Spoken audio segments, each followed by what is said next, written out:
Now, for the radio and podcast story of the year, I've got great pleasure in inviting Pietro Como, the Managing Director of Barabino and Partners, the Milan-based PR consultancy that's brought so much Italian flair to the printed materials at these awards.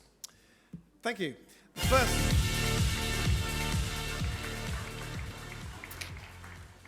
Sorry, taken by surprise, just like Angela Rayner at the reshuffle today. The first nominee is Josh Baker for BBC Panorama and PBS Frontline with I'm Not a Monster, the result of a 4-year investigation to find a young American boy who was forced to make his own suicide bomb in Syria. 4-year-old. The judges praised this interesting new angle on a story that was practically ignored in the West, and particularly the way in which Josh Baker gained unique access to ISIS members and to the boy's family and neighbours in Raqqa. It's okay, it's fine. It's just the coffee. The second, is that the Omani coffee that's doing that? Very beautiful. It's just higher quality. The second nomination is Basia Cummings, Matt Russell, and Claudia Williams for Left to Die, Escape from the Amarula for the Tortoise Studios. This story followed the daring escape plan devised by hundreds of civilians besieged in a hotel in Mozambique after an attack by a group of Islamic insurgents, and the unfolding tragedy. The judges found this gripping storytelling very moving and an outstanding entry.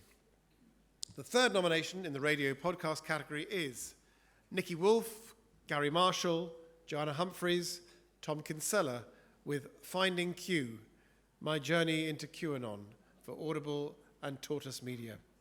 This investigation into the origins of the vast online conspiracy known as QAnon uncovered previously unknown facts and charted the way it led to the storming of the US Capitol. The judges praised the huge effort involved in finding the people concerned, even while some of them were dangerous armed militia members and leaders of the KKK. May I now invite Pietro Como, the Managing Director of Barabino and Partners, to reveal the winner. And the winners of the radio and podcast story of the year are Basia Cummings, Matt Russell, and Claudia Williams.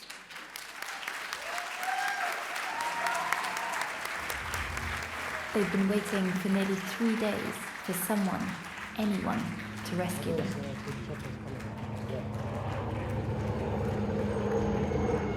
And here, now, finally, someone is coming for them.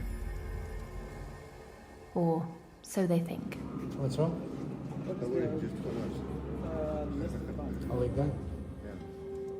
We suddenly realised we're completely alone and no one's coming to fetch us. And I just wrote him a message and I just said like, I love you, I love you, I love you, you can do this. Talvez que conseguisses gravar para poder escrever depois, mandas para o mail. It's like a nightmare that you stuck in, that this just cannot be real.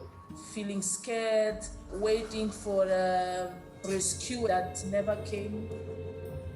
They were abandoned, and that makes me so fucking angry. A story of broken promises at the Amarula Hotel in Palma, northern Mozambique, and of what happened to the men, women and children who were abandoned inside.